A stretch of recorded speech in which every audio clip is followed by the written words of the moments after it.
പ്രിയമുള്ളവരെ, ഇന്ന് 8th സ്റ്റാൻഡേർഡിലെ state സിലബസിലെ maths chapter 1 സ്ക്വയേഴ്സിലെ 2 ക്വസ്റ്റ്യൻസാണ് നമ്മളിന്ന് ആൻസർ ചെയ്യാനായിട്ട് ശ്രമിക്കുന്നത്. അപ്പോൾ നിങ്ങൾ നന്നായിട്ട് ശ്രദ്ധിച്ചാൽ വളരെ ഈസി ആയിട്ട് നിങ്ങൾക്ക് ഈ ക്വസ്റ്റ്യൻസ് മനസ്സിലാവും. ഓക്കെ, അപ്പോൾ ഒന്നാമത്തെ ക്വസ്റ്റ്യൻ എന്ന് പറയുന്നത് എന്താണ്? Find the square of 12. 12ൻ്റെ സ്ക്വയർ കണ്ടുപിടിക്കുക എന്നുള്ളതാണ് നമ്മുടെ ഒന്നാമത്തെ ചോദ്യം. അപ്പോൾ ഇവിടെ ഞാൻ എഴുതിയിട്ടുണ്ട് 12 സ്ക്വയർ എന്ന് പറയുന്നത് 12നെ 2 പ്രാവശ്യം എഴുതി ഗുണിക്കുക, അതായത് 12 × 12, അതാണ് 12 സ്ക്വയർ എന്ന് പറയുന്നത്. അതൊക്കെ അല്ലേ? രണ്ടാമത്തെ സ്റ്റെപ്പ് എന്താണ്? ഈ 12നെ ഒന്ന് സ്പ്ലിറ്റ് ചെയ്ത് എഴുതുക. 12നെ നമുക്ക് 10+2 എന്ന് എഴുതാമല്ലോ. 10+2 എന്ന് പറയുന്നത് 12 ആണല്ലോ. ഇതാണ് നമ്മുടെ രണ്ടാമത്തെ സ്റ്റെപ്പ്. മൂന്നാമത്തെ സ്റ്റെപ്പ് നമ്മൾ ഇതേപോലെ 4 കളങ്ങൾ വരച്ചിട്ട് അവിടെ ആദ്യത്തെ കളത്തിൻ്റെ മുകളിൽ നമ്മൾ 10 എന്ന് എഴുതും. രണ്ടാമത്തെ കളത്തിൻ്റെ മുകളിൽ 2, ഈ 10ഉം ഈ 2ഉമാണ് നമ്മൾ എഴുതി. ഈ 12 സ്ക്വയറിൽ 2 പ്രാവശ്യം 12 ഉള്ളത് കൊണ്ട് ഇവിടെ നമ്മൾ ഈ 12നെ സ്പ്ലിറ്റ് ചെയ്തെടുത്ത് ഈ 12നെ ഇവിടെയും നമ്മൾ സ്പ്ലിറ്റ് ചെയ്ത് 10+2 അല്ലെങ്കിൽ 10 2 എന്ന് എഴുതും. ഇതാണ് നമ്മുടെ തേർഡ് സ്റ്റെപ്പ് എന്ന് പറയുന്നത്. ഇനി അടുത്ത സ്റ്റെപ്പ് എന്താണ് എന്ന് ചോദിച്ചാൽ, ഈ 10കളുണ്ടല്ലോ, കണ്ടോ നിങ്ങൾ? ഈ 10കളെ മൾട്ടിപ്ലൈ ചെയ്യുക. 10 × 10, 10 × 10 എന്ന് പറയുന്നത് എത്രയാണ്? 100 അല്ലേ? അത് നമ്മളിവിടെ എഴുതി വെച്ച്. ഇനി ഇതിൻ്റെ ഓപ്പോസിറ്റ് ഈ കള്ളിയിൽ കണ്ടോ നിങ്ങൾ?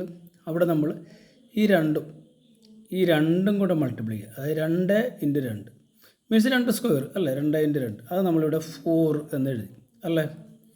അടുത്ത സ്റ്റെപ്പ്, ഈ 2 കളങ്ങൾ നമുക്ക് ഫില്ല് ചെയ്യേണ്ടേ. ഇവിടെ നിങ്ങൾ നോക്കുക, ഈ 10ഉം ഈ 2ഉം കൂടെ മൾട്ടിപ്ലൈ ചെയ്യുക. 10 × 2 എന്ന് പറയുന്നത് എത്രയാണ്?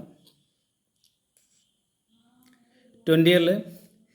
ഈ 10ഉം ഈ 2ഉം കൂടെ മൾട്ടിപ്ലൈ ചെയ്യുക. 10 × 2 എന്ന് പറയുന്നത് 20 അല്ലേ? അത് നമ്മൾ ഈ കളത്തിലെഴുതി. അപ്പോൾ നമ്മുടെ കളങ്ങളൊക്കെ കംപ്ലീറ്റ് ചെയ്തല്ലോ. വേറെക്കുറെ നമ്മുടെ ആൻസറിലേക്ക് നമ്മൾ എത്തിക്കഴിഞ്ഞു. ഇനി എന്താണ്? ഈ 100ഉം 20ഉം കൂടെ കൂട്ടുക. 100ഉം 20ഉം കൂടെ കൂട്ടിയാൽ നമുക്ക് എത്ര കിട്ടും? 120 കിട്ടും. ശരിയല്ലേ? ഇത് 20ഉം ഈ 4ഉം കൂടെ കൂട്ടിയാൽ, 4ആണ് കേട്ടോ ഇത്, 20ഉം 4ഉം കൂടെ കൂട്ടിയാൽ നമുക്ക് എത്ര കിട്ടും? 24 കിട്ടത്തില്ലേ? ഇവ രണ്ടും കൂടെ ഒന്ന് ആഡ് ചെയ്താലോ നമുക്ക് 144 കിട്ടും. അതായത് 12ൻ്റെ സ്ക്വയർ എന്ന് പറയുന്നത് 144. ക്ലിയറായോ? ഒരു ക്വസ്റ്റ്യൻ കൂടെ ചെയ്യുമ്പോൾ നിങ്ങൾ സെറ്റാവും. ഇവിടെ ചോദിച്ചിരിക്കുന്നത് 15ൻ്റെ സ്ക്വയർ. ഞാനത് എഴുതാം കേട്ടോ. 15ൻ്റെ സ്ക്വയറിന് നമുക്ക് 15 × 15 എന്ന് പറയാമല്ലോ. അതാണ് നമ്മുടെ ഒന്നാമത്തെ സ്റ്റെപ്പ്. രണ്ടാമത്തെ സ്റ്റെപ്പ് എന്ന് പറയുന്നത് ഈ 15നെ ഒന്ന് സ്പ്ലിറ്റ് ചെയ്തെഴുതുക, അതായത് 10+5 എന്ന ക്രമത്തിൽ എഴുതുക. ഇതാണ് നമ്മുടെ രണ്ടാമത്തെ സ്റ്റെപ്പ്. മൂന്നാമത്തെ സ്റ്റെപ്പ് എന്ന് പറയുന്നത് നമ്മൾ നേരത്തെ പറഞ്ഞ പോലെ നമ്മളൊരു കളം വരക്കുന്നു, 4 കളങ്ങൾ അല്ലേ? ഇവിടെ നമ്മൾ സ്പ്ലിറ്റ് ചെയ്ത 10ഉം 5ഉം നമ്മൾ എഴുതുന്നു. ഇവിടെയും സ്പ്ലിറ്റ് ചെയ്ത 10ഉം 5ഉം നമ്മൾ എഴുതുന്നു. ഓക്കെ, ഈ 15നെ നമ്മൾ ഇവിടെ സ്പ്ലിറ്റ് ചെയ്ത് എഴുതി. ഈ 15നെ നമ്മൾ ഇവിടെ സ്പ്ലിറ്റ് ചെയ്തു. അടുത്ത സ്റ്റെപ്പ് എന്ന് പറയുന്നത് ഈ 10ഉം 10ഉം കൂടെ നമ്മൾ മൾട്ടിപ്ലൈ ചെയ്യുന്നു, നമുക്ക് 100 എന്ന് കിട്ടും. 10 × 10 100 അല്ലേ? അടുത്ത സ്റ്റെപ്പ് ഈ 5ഉം 5ഉം കൂടെ മൾട്ടിപ്ലൈ ചെയ്യുക. 5 × 5 എന്ന് പറയുന്നത് 25 അല്ലേ? അത്രയും ഓക്കെ ആയാലോ? അടുത്ത സ്റ്റെപ്പ് ഈ 10ഉം 5ഉം കൂടെ മൾട്ടിപ്ലൈ ചെയ്യുക. 10 × 5 എന്ന് പറയുന്നത് 50 അല്ലേ? ഇവിടെ ഈ 10ഉം 5ഉം കൂടെ മൾട്ടിപ്ലൈ ചെയ്യുക. 10 × 5 എന്ന് പറയുന്നത് 50 അല്ലേ?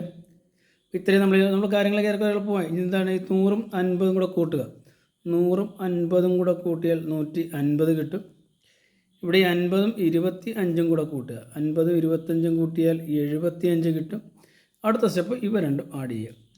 0+5 എന്ന് പറയുന്നത് 5 ആണ്. 5+7 എന്ന് പറയുന്നത് 12 ആണ്. 2 നമ്മൾ എഴുതി. 1 ഇവിടെ വന്ന് 1+1 എന്ന് പറയുന്നത് 2. അപ്പോൾ 15ൻ്റെ സ്ക്വയർ എന്ന് പറയുന്നത് 225. അപ്പോൾ ഇതേപോലുള്ള കണക്കുകൾ ഇനിയും നിങ്ങൾക്ക് പ്രതീക്ഷിക്കാം. ഇതേപോലെ കണക്കുകൾ അടുത്ത ദിവസങ്ങളിലും ബാക്കിയുള്ള കണക്കുകളൊക്കെ 2 ചോദ്യങ്ങൾ വീതം ഈ ചാനലിലൂടെ നിങ്ങൾക്ക് തരും. ഓക്കേ.